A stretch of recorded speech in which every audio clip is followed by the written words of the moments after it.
And that perfect one could be taking notes on how you react and how you respond. Yeah. And so you want to always, especially when you're single, you always want to put up a good front. Yeah. You always want to make sure you're showing yourself as available if you're looking for somebody. Yeah. You want to make sure you're showing yourself as available. Keep yourself groomed. Keep yourself up. Make sure if you don't want to be looked at somebody as a cursing person, then don't curse. Don't. Yeah. If you don't want somebody that curse, then you have to put off what you don't want. You know what I'm saying? Yeah. And so, always be on your best, behavior. Don't be faking when you're single and looking.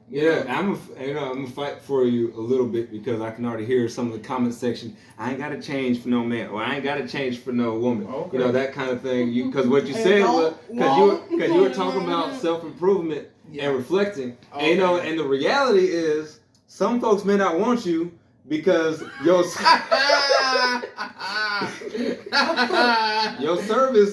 ain't so if you can think about it, because if a dude comes up and he ain't got good hygiene, right, he don't read no books, right, okay, he ain't got nothing going for him, he ain't spiritual, right, he'll cuss you out in a minute and just say, I'm sorry, I was just spiritual. I'm sorry, baby, I love you, baby. What? Yeah. So you sound like sounds of abuse. Yeah, so if you're not domestic violence. so sometimes if somebody rejects you, you may if you ask out 10 people, if you ask out 30 people and 28 of them say no, that not necessarily, but that may be an opportunity for you to sit back and say, okay, what's going on? And I'm not talking about physical, even though physical, there's only so much you can do. You do hygiene, workout, all that stuff. Sometimes people just aren't attracted to, like you said. Yeah, some people like grape juice, some people like orange juice. But as far as your lifestyle and as far as your mentality, that's some stuff that you need to always be improving on. And and not always say, well, I'm gonna find somebody who accepts me for me. But then when you comes along to try to get you, you don't want you. Right. You want a 10 out of 10 to but accept you. Would you reach in the mirror for you? Yeah. Would you reach in the mirror for you? I mean, just being honest, would you? But you want all these other elements. Yeah. And you have to reflect or put off or resemble what you want. You know what I'm saying? When I was single, I wanted a wife.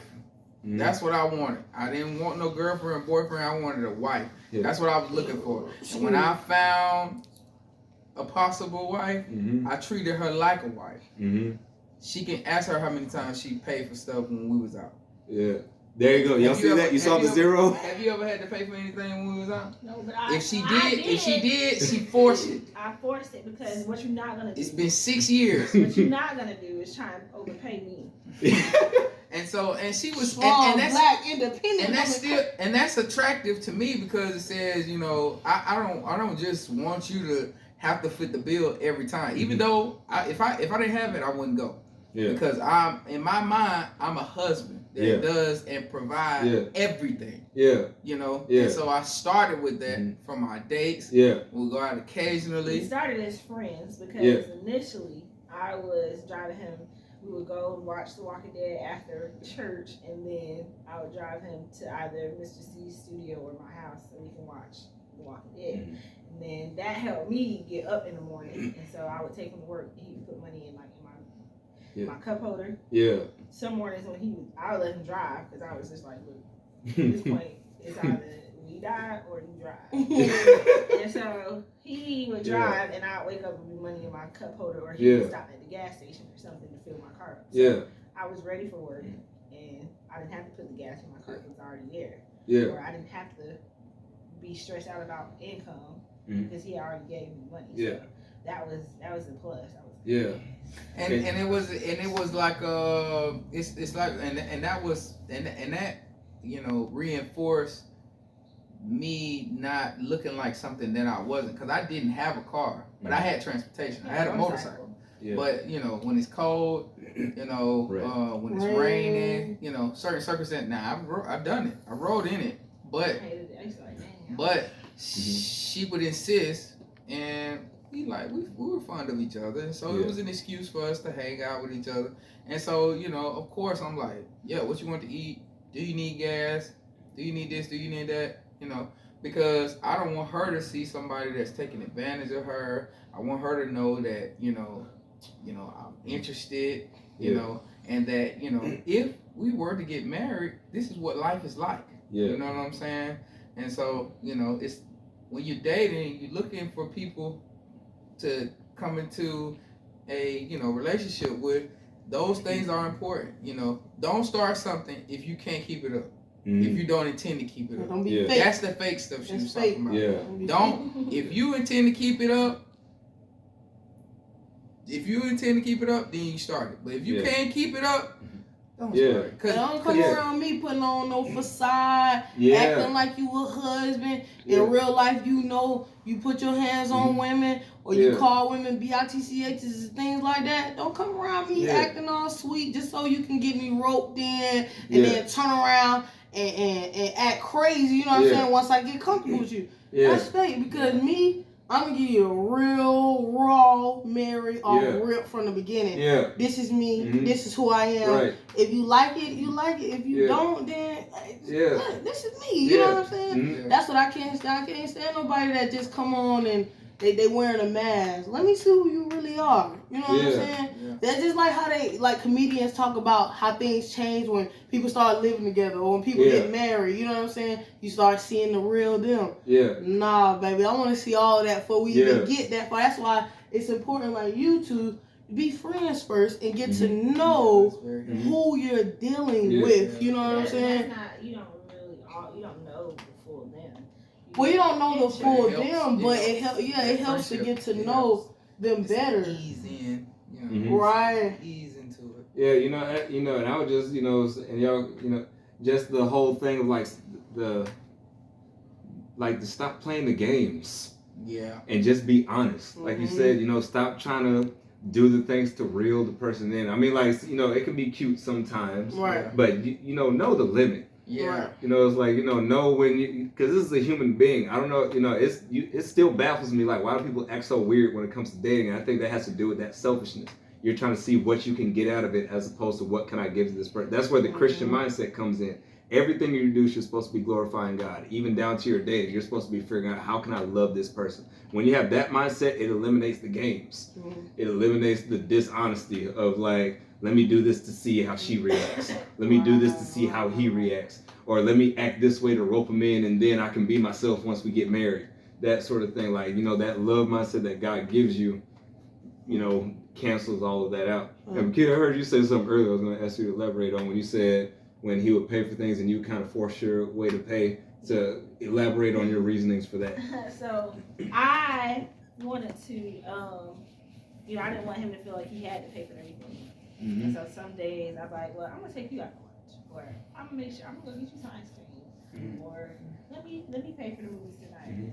And so that was it. It was just that was it. It was just making sure that I showed him that he was appreciated as well as a friend. We was literally not dating. We was sleeping at each other's feet. Yeah. It was nothing like this. The best quality of a relationship is when you find someone that wants you to be happy more than they want to be happy. When you can find somebody that can give that to you because you're going to give it back to them, that's when the magic starts. Yeah, that's hard for a lot of people to take, because everybody's on the whole 50-50 thing, where it's like, I give to you because I expect you to give back to me. What do you bring to the table? Yeah, exactly. Yeah, right. Yeah, but that's not the Christian mindset though. We're supposed to love without requiring anything in return. I mean, that doesn't take away from standards. So y'all be careful. So where do we draw the line? As far as let's say I would say here's where you draw, because y'all single. So here's where I draw the line, because it's easy to draw the line so there's a Bible verse. I think it's in Proverbs 27, I think. Y'all, I'm sorry if I got that wrong. Made a video about it recently. But it said, faithful are the wounds of a friend, but an enemy multiplies kisses. Okay. So if I'm your friend, one of the best ways I can teach, because if you're mistreating me and you're mishandling me, God is not pleased with you. And if I'm allowing you to mistreat me any kind of way and I'm supporting it, then I'm also sinning because I'm encouraging you in your sin by mistreating me. Mm. So one of the best ways I can teach you how to love God and how to love others is by teaching you how to love me. Mm. So that's where the boundary is set. I'm not setting boundaries for my selfish purposes. I'm not, sticking up for myself just for the sake of sticking up for myself. Mm-hmm. I'm legit sticking up for you because I love you, and I'm thinking, if I don't teach you this, who else is going to teach you this? So what does sticking up look like?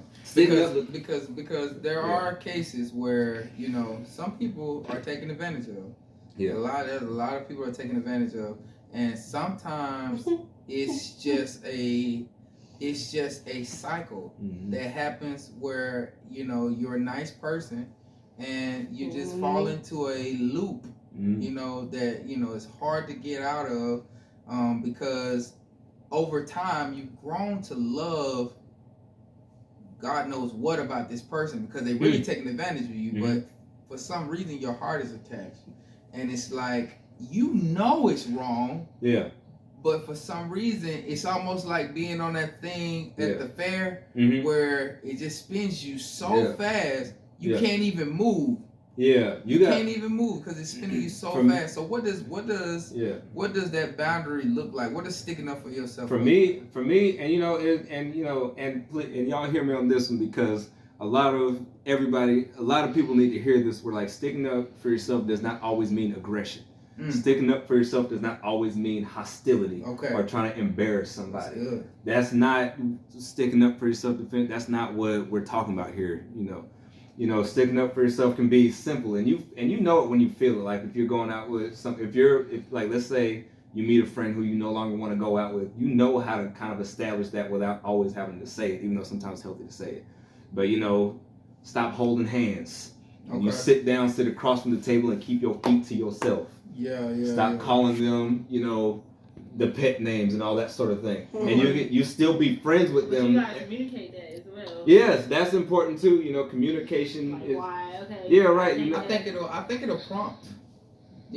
Because if we're engaged, and we're normally doing stuff, and we're gonna do stuff that we normally do, and then you all of a sudden don't want to do stuff that we normally do, then I'm gonna be like, what's up with you? Some people might choose to ignore it, or they can see like, okay, something's off about this person, and I'm not gonna say nothing. I'm gonna try to figure it out. And I feel like once the person that stopped the normal things, that don't want to do it no more, once you see that they realize, okay, something's changed, but they ain't saying nothing, it's time, let's have a conversation about it. Yeah. Because at this point, we need to make sure that we're on the same page, because, it's not good to use anybody or, be, because there are people out there, be careful. Because like you said, we're supposed to be servers or whatever, and we're supposed to love without wanting anything back, but the Bible does say guard your heart with all diligence, you know what I'm saying? So you have to be careful. I can still love you. I don't have to be around you. We don't even have to talk. Yeah. You know what I'm saying? I still love you, but I'm not dealing with you. You know what I'm saying? And that's just because I see your ways. I see you're manipulative. I see that you don't know how to tell the truth. And once I tell you what my issue is with you, if you can't respect that and change, then you don't need to be around me. And that's just me guarding my heart. You know what I'm saying? Because I used to have this thing. It was bad. I used to be like, I'm just going to follow my heart. It says in the Bible, and I even know the Bible said that the heart will deceive you. The heart is deceiving. Yes. Yeah. Like I did not know the Bible said that. And I used to say, I'm just going to follow my heart. My heart ain't going to... Yeah. Your heart ain't going to what? She says, the Bible says that the heart is desperately wicked above all else. Yes. And it will deceive you. Okay. So you have to guard your heart with all diligence. You know what I'm saying? But and again, one thing I was going to say really... Which is really important is to have a relationship with God. Have your own relationship with God. It's good to go to church. Church is good, but you can go to church and go through the motions of church and not get nothing out of it for real. Yeah. You have to have your own relationship. We're quoting scriptures right now, but you got to go back and read those scriptures for yourself and get your understanding for real, because God will give you the discernment that you need. He will teach you for yourself, because it's a lot of people out here that's only looking to get what they can get. It's like they're in survival mode or something, and they don't care about you. They don't care about what you losing. I'm just trying to get what I need, and that's it. You know what I'm saying? And they don't care about your feelings, your emotions, me hurting you. They don't care about that.